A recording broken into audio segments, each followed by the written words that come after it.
Bismillahirrahmanirrahim. Assalamualaikum warahmatullahi wabarakatuh.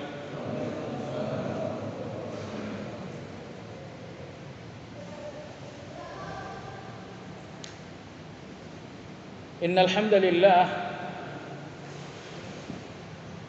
nahmaduhu wa nasta'inuhu wa nastaghfiruh wa na'udzu billahi min shururi anfusina wa min sayyiati a'malina.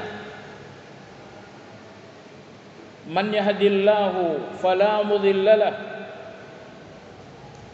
wa man yudlil fala hadiya lahu. Wa ashhadu an la ilaha illallah wahdahu la syarika lahu wa ashhadu anna Muhammadan abduhu wa rasuluhu la nabiyya ba'dah. Allahumma salli wa sallim ala Muhammad wa ala alihi wa ashabihi wa man ittaba'ahum bi ihsan ila yaumiddin. Ya ayyuhalladzina amanu ittaqullaha haqqa tuqatih wa la tamutunna illa wa antum muslimun.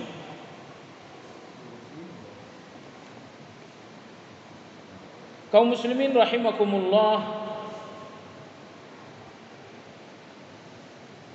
di antara sebentuk kasih sayang dan cinta Allah terhadap seseorang, bahwa Allah tabaraka wa ta'ala membuatnya sibuk dengan hal-hal yang bermanfaat. Sebaliknya, apabila Allah tidak peduli dan sedang mengabaikan seseorang, maka Allah membiarkannya sibuk dengan hal-hal yang tidak bermanfaat. Ini makna sabda Nabi sallallahu alaihi wasallam dalam hadis Anas bin Malik, diriwayatkan Imam Ahmad, Tirmidzi dan lain-lain. Idza ahabballahu 'abdan ista'malahu. Apabila Allah mencintai seorang hamba, maka Allah mendaya gunakannya. Qila wa kaifa yasta'miluhu? Seseorang bertanya, bagaimana Allah mendaya gunakan seseorang karena mencintainya? Kata Nabi sallallahu alaihi wasallam, waffaqahu ila al-amali salih qabla an yamut. Allah selalu memberikannya taufik untuk beramal saleh sebelum wafat. Maka kehadiran kita dalam kajian ini sebuah kebahagiaan dan sebuah syukur, bahwa ternyata Allah berikan kita satu kesibukan yang bermanfaat, yaitu kesibukan menuntut ilmu. Berbeda antara pekerjaan dengan kesibukan. Pekerjaan sesuatu yang Anda lakukan tanpa meninggalkan yang lain. Sedang tidak ada kerjaan lalu Anda misalnya goes. Artinya untuk goes ini Anda tidak meninggalkan pekerjaan 1, 2, dan 3. Ini pekerjaan namanya. Tapi kalau sekiranya harusnya ada 3 pekerjaan, semuanya Anda abaikan untuk Anda bergoes, maka goes ini bukan sekedar pekerjaan tapi kesibukan. Dan saya yakin jamaah sekalian, pastilah ada agenda 1, pekerjaan 2, dan 3 di rumah. Namun semuanya diabaikan untuk bisa hadir dalam kajian ini. Maka kajian ini adalah bukan satu pekerjaan tapi sebuah kesibukan. Dan kesibukan Anda dengan hal yang sangat bermanfaat, yaitu menuntut ilmu, sebuah tanda bahwa Allah Subhanahu wa taala mencintai Anda. Alhamdulillah, alhamdulillah. Kajian Asmaul Husna malam ini adalah nama Allah yang ke-10 pada halaman 42, yaitu Al-Qayyum.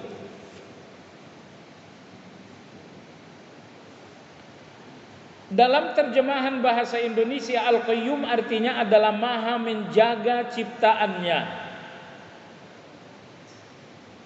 atau maha mengurus. Sebetulnya apa arti dari Al-Qayyum dalam penggunaan bahasa Arab? Orang-orang Arab sering menyebutkan qayyim yang artinya penanggung jawab. Dalam sebuah rumah tangga, seorang suami adalah penanggung jawab. Maka suami dalam bahasa Arab dinamakan juga dengan qayyimul bait, penanggung jawab rumah.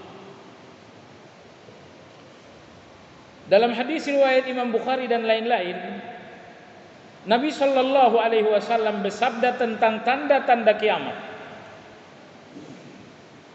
Kata beliau, "Wa yakthurun nisa hatta yakuna li 50 imra'atan al-qayyimul wahid."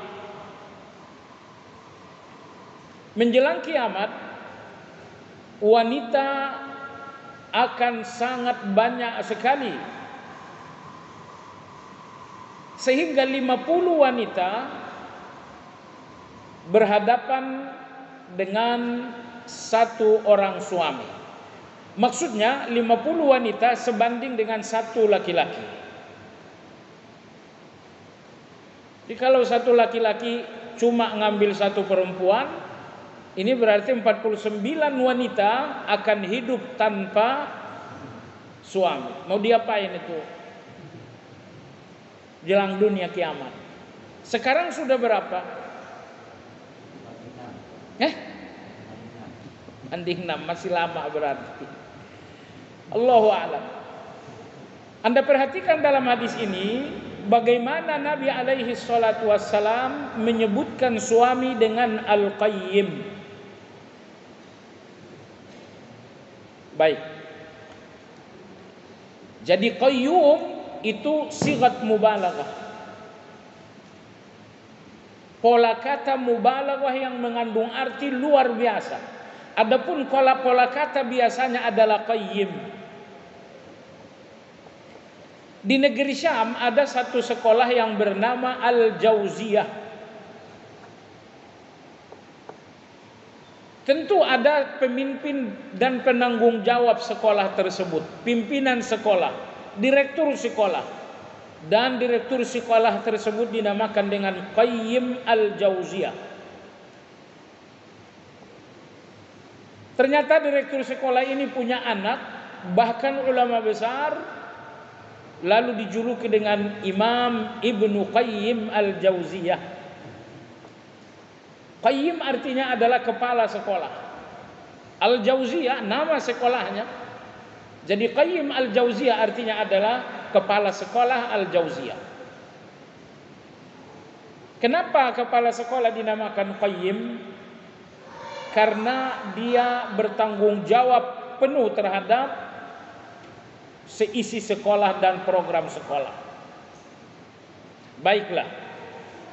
Kalau begitu, Qayyum ini Asmaul Husna untuk Allah, dalam penggunaan bahasa Arab biasa dinamakan dengan Qayyim. Qayyim ini digunakan untuk setiap orang yang bertanggung jawab penuh. Maka seorang suami dinamakan dengan Qayyim, seorang kepala sekolah tadi dinamakan dengan Qayyim.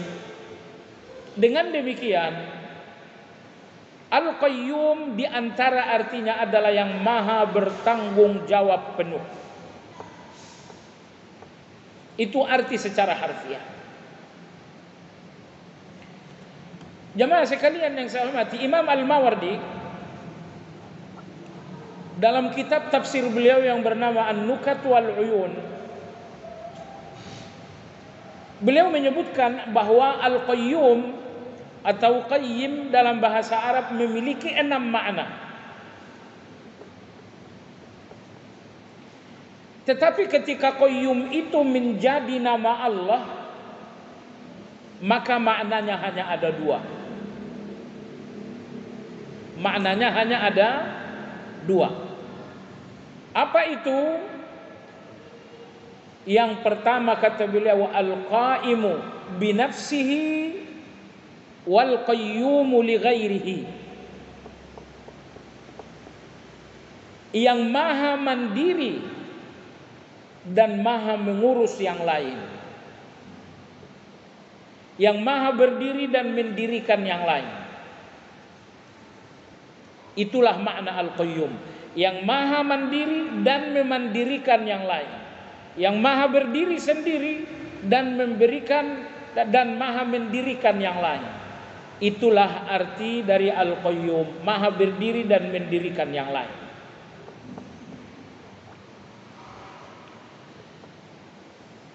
Kalau Anda pernah belajar sifat 20, al-qayyum ini diucapkan dalam sifat 20 dengan nama qiyamuhu binafsihi. Hanya saja qayyum lebih baik daripada qiyamuhu binafsihi. Kenapa lebih baik? Pertama karena qayyum secara redaksional langsung disebutkan Al-Quran dan hadis.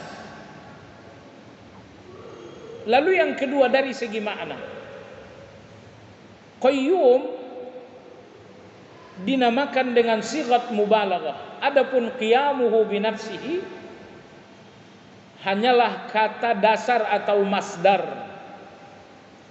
Kalau sighat mubalaghah itu ada arti luar biasa. Arti luar biasa dalam sighat mubalaghah, maka dalam Asmaul Husna selalu muncul arti maha. Ar-Rahman, maha penyayang. Kenapa ada arti maha? Karena Rahman itu sighat mubalaghah, mengandung arti luar biasa. Tentu kalau dikatakan yang menyayangi dengan luar biasa, itu enggak elok terdengar. Dibuang luar biasa dan digantikan dengan maha, yang maha menyayang. Jadi muncul kata maha karena pola kata semua Asmaul Husna adalah mubalaghah. Sementara qiyamuhu binafsi bukan pola kata mubalaghah, sehingga tidak ada makna maha di sana. Maka kalau Anda artikan qiyamuhu binafsihi, maha berdiri sendiri, Anda keliru. Enggak muncul makna maha di dalam kata qiyam. Karena qiyam itu kata biasa. Tetapi al-qayyum muncul arti maha. Karena al-qayyum, timbangan fa'il, adalah salah satu sighat mubalaghah. Insyaallah nanti kita akan lihat lebih rinci lagi mengenai penafsiran al-qayyum.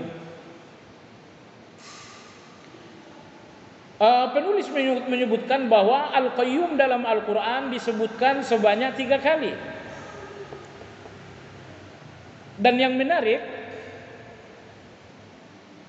salah satu penyebutan al-qayyum terdapat dalam satu ayat yang paling agung dalam Al-Quran, yaitu ayatul kursi.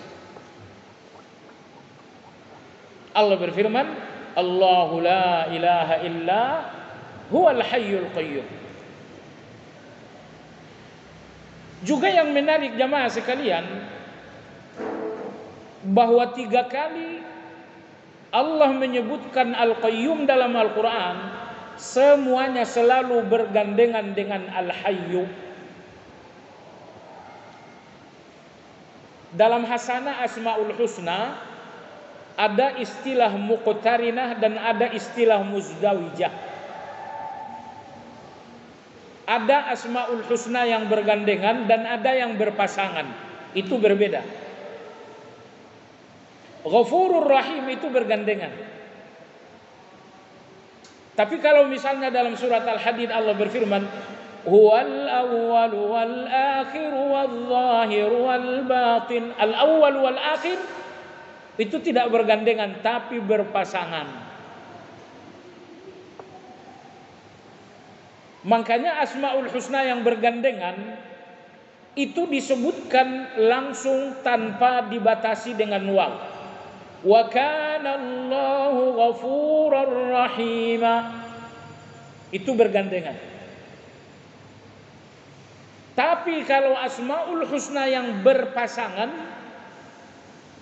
biasanya Al-Quran menyebutkannya dipisah dengan waw. Huwal awwalu wal akhiru, berpasangan, Allah tambahkan waw. Wal zahiru wal batinu, karena al-awwal pasangannya al-akhir. Jadi ini bukan bergandengan tapi berpasangan. Jadi ada Asmaul Husna muzdawijah berpasangan dan ada Asmaul Husna muqtarinah yang bergandengan. Jadi nama Allah Al-Qayyum termasuk Asmaul Husna yang tidak pernah disebutkan Al-Quran kecuali bergandengan.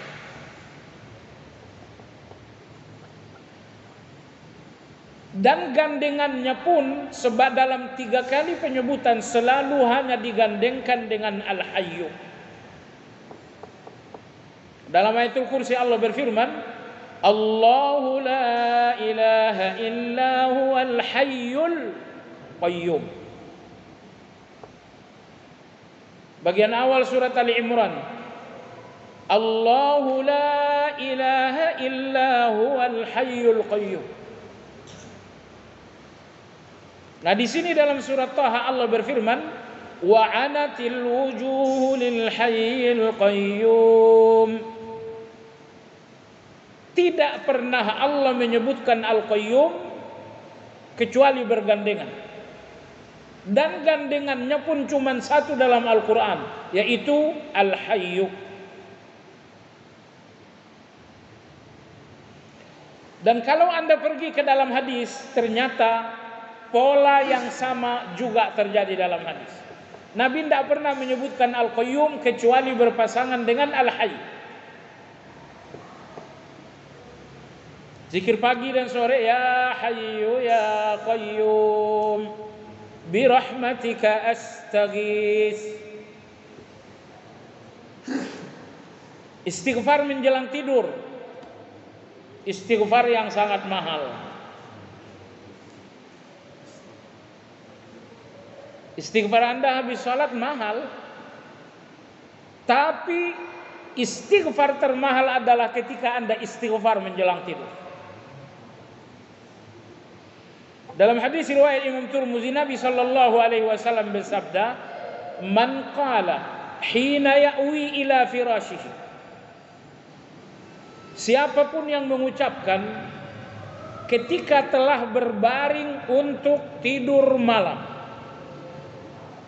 Anda sudah berbaring nih, lalu Anda mengucapkan berikut, Astaghfirullahal azim alladzi la ilaha illa huwal hayyul qayyum wa atubu ilaih. Berapa kali?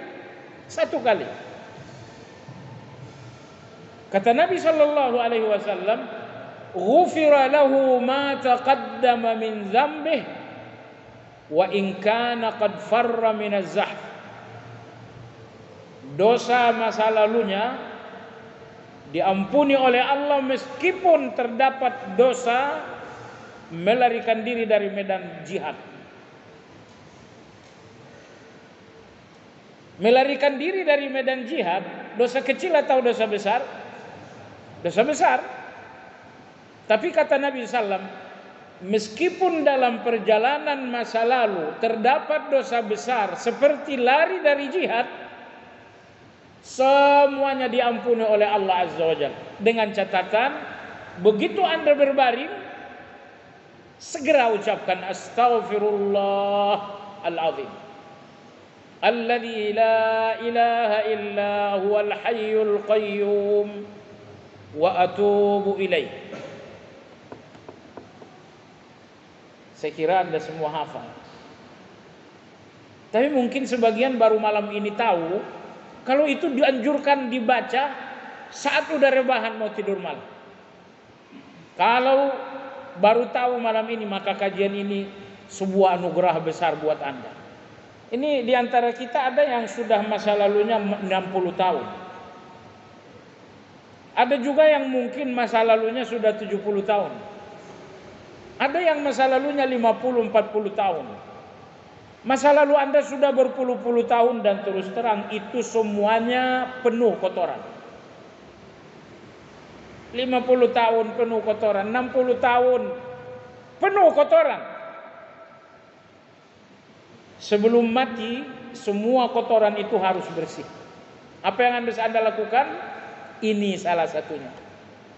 Begitu Anda berbaring, ucapkan istighfar tadi, lalu Nabi berjanji untuk Anda, diampuni dosa masa lalu Anda, meskipun terdapat dosa lari dari medan perang.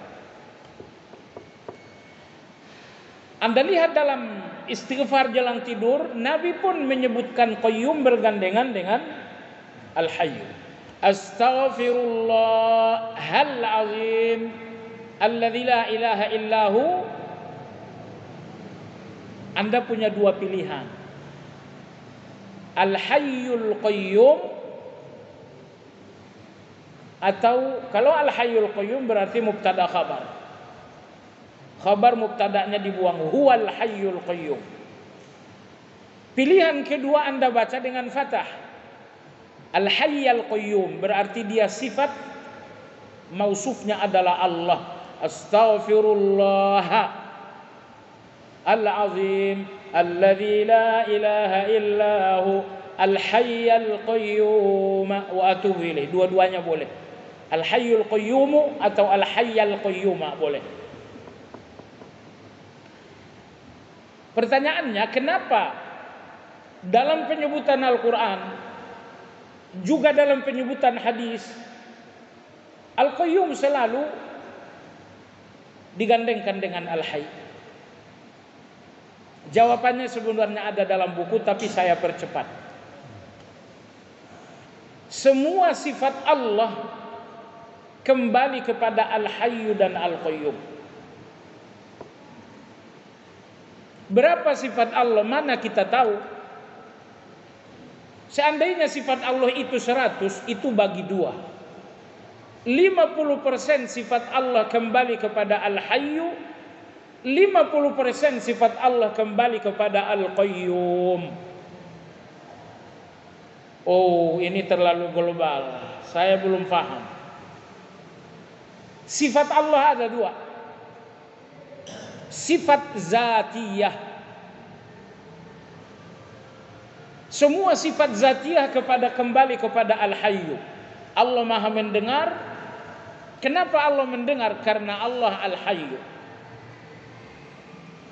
Allah Maha melihat karena Allah Al-Hayy. Jadi semua sifat-sifat zatiyah Allah Maha mendengar, Allah Maha melihat. Semua sifat-sifat zatiyah Allah kembali kepada Al-Hayy. Lalu sifat Allah yang kedua adalah sifat-sifat rububiyah, di mana Allah mengurus Anda, menjaga Anda. Allah berikan Anda Razzaq, Ar-Razzaq. Allah melindungi Anda, Al-Wali. Allah menjaga Anda, Al-Hafiz. Allah wakil Anda, Al-Wakil. Semua sifat-sifat rububiyah ini kembali kepada Al-Qayyum. Karena Al-Qayyum artinya Allah menjaga. Al-Qayyum artinya Allah mengurus. Al-Qayyum artinya Allah bertanggung jawab. Kenapa Allah Razzaq? Karena Allah Qayyum, mengurus. Kenapa Allah Al-Wali maha melindungi? Karena Allah Subhanahu wa taala Al-Qayyum maha mengurus. Kenapa Allah Al-Hafidz maha menjaga? Karena Allah Al-Qayyum maha mengurus. Jadi walhasil semua sifat-sifat zatiyah Allah, Allah maha kuat, Allah maha mendengar, Allah maha melihat. Ini semua sifat-sifat zatiyah ini kembali kepada Al-Hayyu. Sebab kalau Allah tidak Al-Hayyu, kalau Allah tidak maha hidup, mana mungkin Allah mendengar? Mana mungkin Allah Al-Basir maha melihat? Mana mungkin Allah Al-Qawi maha kuat? Baik. Al-Qayyum Allah maha mengurus, maha bertanggung jawab. Kenapa Allah Ar-Razzaq memberi rezeki? Karena Allah Al-Qayyum. Kenapa Allah Ar-Rahman? Karena dia Al-Qayyum. Kenapa Allah Subhanahu wa taala Al-Wali, Al-Hafidz, Al-Wakil? Karena Allah Subhanahu wa taala Al-Qayyum maha mengurus. Jadi kesimpulan, semua sifat-sifat zatiyah kembali kepada Al-Hayyu, dan semua sifat-sifat rububiyah atau fi'liyah kembali kepada Al-Qayyum. Jadi kalau Anda misalnya berdoa ya Hayyu ya Qayyum, seolah-olah Anda sudah menyebutkan semua nama Allah. Seolah-olah Anda telah menyebutkan semua sifat Allah. Karena semua nama dan sifat Allah pada akhirnya sebagian kembali kepada Al-Hayyu, sebagian kembali kepada Al-Qayyum. Baik. Inilah rahasia kenapa Al-Quran dan hadis selalu menyebutkannya bergandengan atau berpasangan. Al-Hayyul Qayyum itu bergandengan atau berpasangan? Bergandengan. Karena berpasangan itu kalau berlawanan. Kalau saling menguatkan itu gandengan. Ghafurur Rahim itu saling menguatkan. Allah Maha Pengampun, Rahim Allah Maha Penyayang. Allah mengampuni dengan kasih sayangnya, itu saling menguatkan. Maka dinamakan bergandengan. Berangkat dari sinilah jamaah sekalian, karena penyebutan Al-Quran, penyebutan hadis selalu bergandengan, maka ketika Anda berdoa menyebutkan ya Hayyu ya Qayyum, sebutkan pula bergandengan. Jadi jangan Anda berdoa Allahumma ya Qayyum, berikanlah aku rezeki. Ya Allah, Engkaulah yang maha mengurus, berikan aku rezeki. Secara makna enggak salah. Tapi secara metodologi, secara manhaj keliru. Karena manhaj dan metode Al-Quran dan hadis menyebutkan Al-Quran, menyebutkan Al-Qayyum berpasangan dengan Al-Hayy. Ini dinamakan dengan daqaiqul ilmi, kata Imam Syafi'i. Kehalusan ilmu. Jadi janganlah Anda berdoa dengan Allahumma ya Hayyu atau Allahumma ya Qayyum urzuqni. Enggak salah dari segi makna, tapi secara metodologis, secara manhaj keliru. Oleh sebab itu, apabila Anda berdoa, sebutkanlah Allahumma ya Hayyu ya Qayyum urzuqni, Allahumma ansurni, Allahumma afini, Allahumma rfa'anna al-bala ya Hayyu ya Qayyum. Baiklah jemaah sekalian yang saya hormati, itulah makna Al-Qayyum dan pola penyebutannya dalam Al-Quran dan hadis. Penulis pada halaman 42 berkata, Al-Qayyum berarti yang maha mengurus dan maha menjaga bagi selainnya, sempurna kepengurusannya dan agung sifat-sifatnya. Dia tidak membutuhkan seluruh makhluk. Dialah yang menguasai seluruh aturan langit, bumi dan seluruh ciptaannya. Rinciannya begini. Tadi saya sampaikan ucapan Imam Al-Mawardi. Al-Qayyum artinya yang maha berdiri sendiri dan maha mendirikan yang lain. Maha berdiri sendiri dan maha mengurus yang lain. Al-Qayyum maha berdiri sendiri, salah.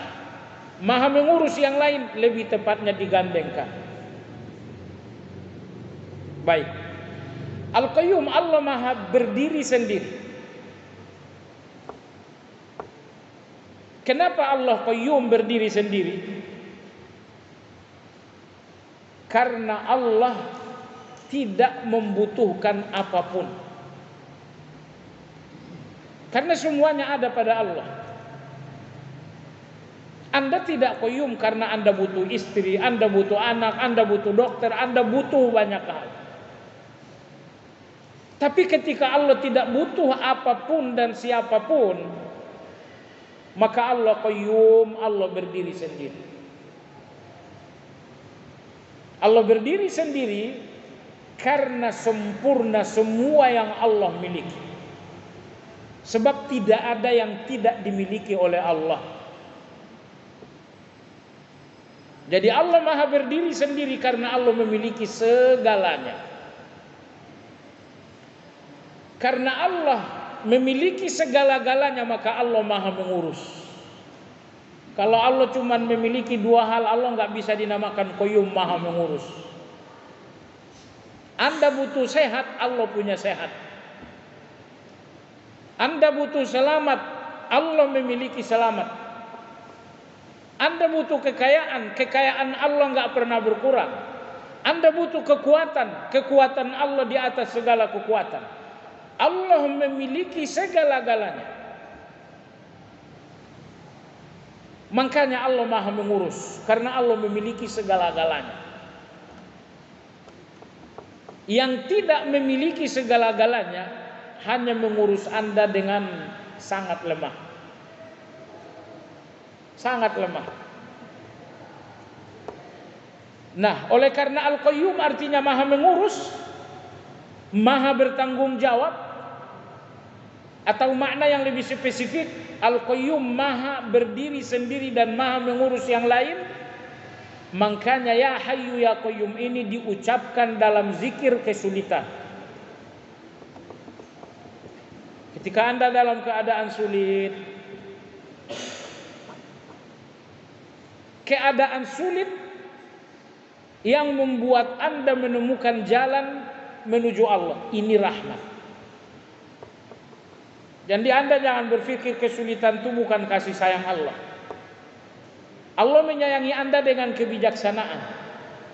Sehingga kadang-kadang Allah menyayangi Anda sesuai dengan keinginan Anda, tapi Allah pun menyayangi Anda dengan hal-hal yang tidak Anda sukai. Sekali lagi, Allah enggak menyayangi Anda sesuai hawa nafsu Anda. Tetapi Allah menyayangi Anda dengan kebijaksanaan yang sangat luar biasa. Maka kadang-kadang Allah menyayangi Anda sesuai keinginan Anda. Tapi kadang-kadang Allah pun menyayangi Anda tidak sesuai dengan keinginan Anda. Memang Anda nggak suka, tapi bagaimanapun itu kasih sayang. Contoh, hari ini rekan-rekan sekantor ada rapat di Puncak. Dan saya termasuk kepala bagian yang harus menyampaikan laporan dalam rapat. Qadarullah, tiba-tiba semalam saya mengalami sakit, demam yang sangat panas, dan saya tidak bisa pergi. Ini situasi yang Anda suka atau tidak? Mana mungkin Anda suka? Sakitnya Anda nggak suka, apalagi sakit ini menghalangi Anda untuk kegiatan di Puncak. Kebayang sudah daging gulingnya. Tapi Masya Allah jam 9 pagi tiba-tiba telepon berdering dari kawan Anda. Kami rombongan mengalami kecelakaan. Kecelakaan yang buruk. Memang tidak ada yang mati, tapi rata-rata dirawat di rumah sakit. Jemaah sekalian yang saya hormati, sekarang sakit itu Anda suka atau Anda nggak suka? Beberapa menit lalu betapa Anda benci dengan sakit ini. Hanya beberapa menit ke depan betapa Anda suka dengan sakit ini.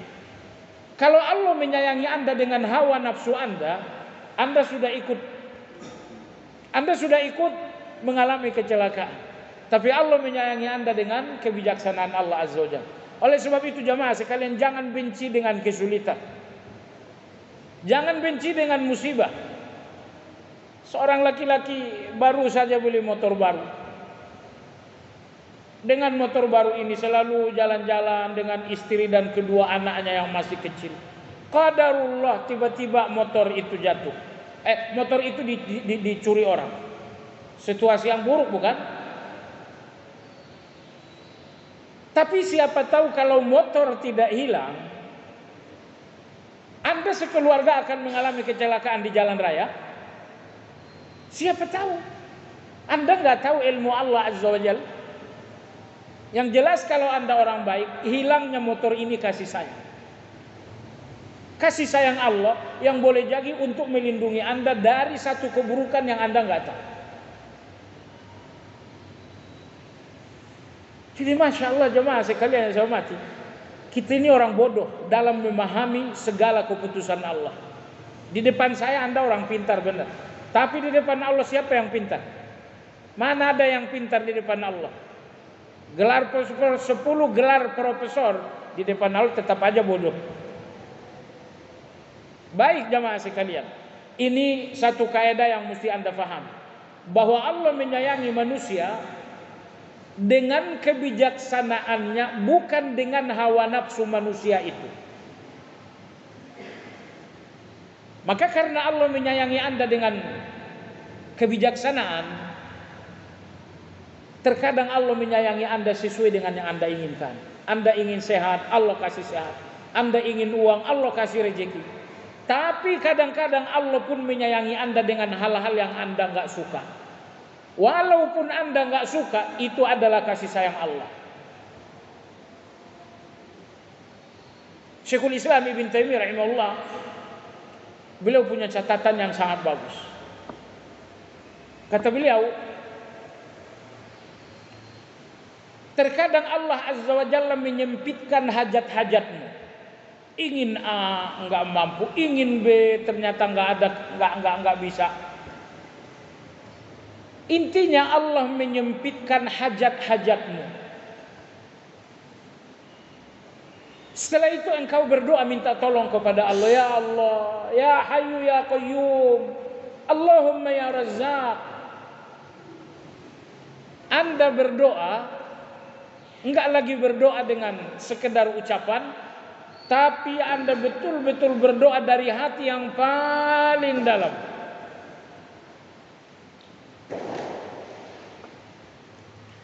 Selanjutnya kata Syekhul Islam Ibn Taimiyah rahimahullah, ketika orang ini menyadari,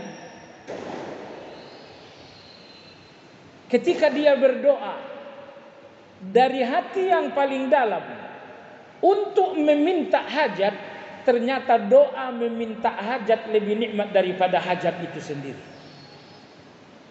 Paham maksud saya?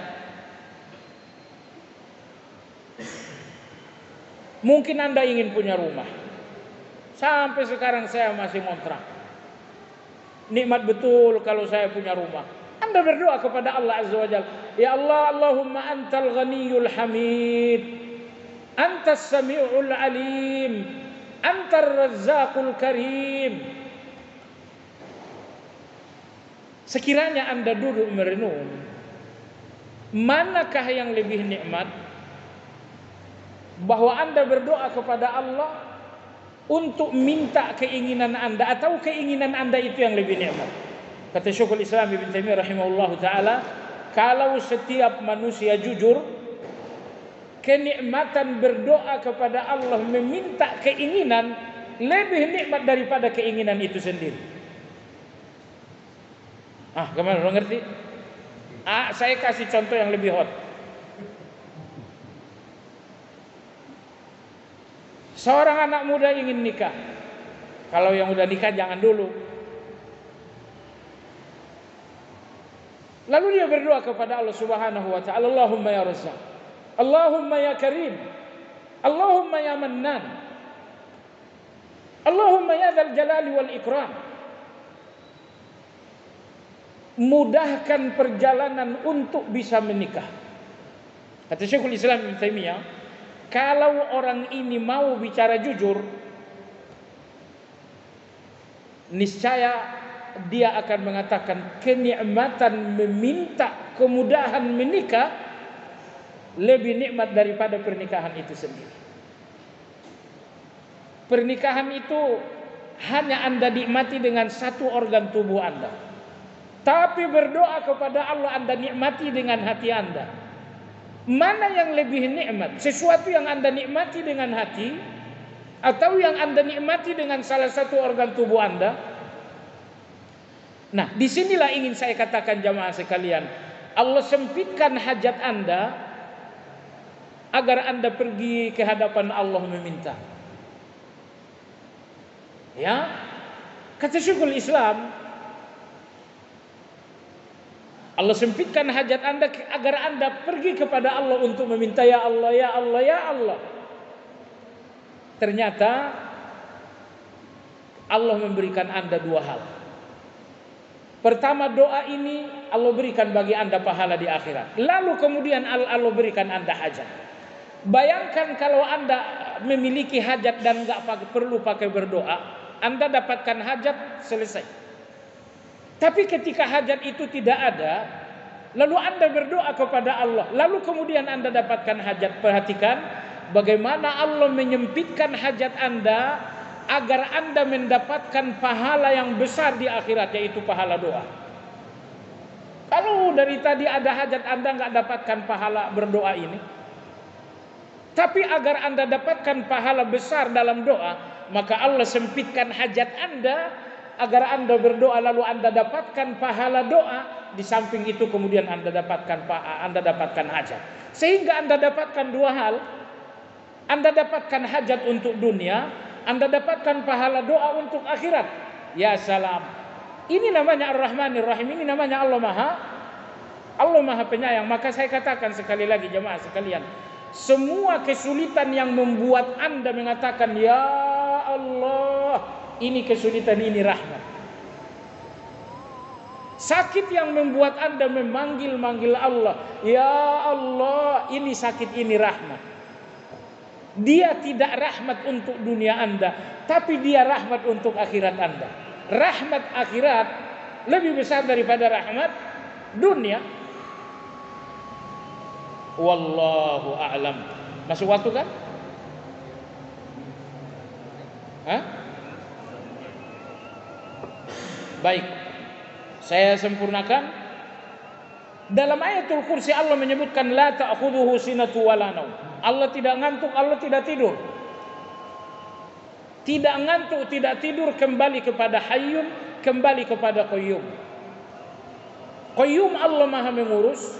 Bagaimana Allah mengurus? Tanpa ngantuk, tanpa tidur. Orang tua ngurus anaknya masih tidur, masih ngantuk. Presiden mengurus rakyatnya apalagi ngantuk, tidur. Tapi Allah Qayyum mengurus, la ta'khudhuhu sinatu wala naum, tanpa ngantuk, tanpa tidur. Perhatikan dalam surat Ar-Rahman Allah berfirman, kulla yaumin huwa fi sya'an. Setiap hari Allah sibuk. Allah sibuk untuk Anda karena Allah Qayyum, karena Allah Maha mengurus. Demikian, mudah-mudahan kajian ini bermanfaat. Kita sudahi. Alhamdulillahirabbil alamin. Nanti sesi tanya jawab insyaallah habis sisa.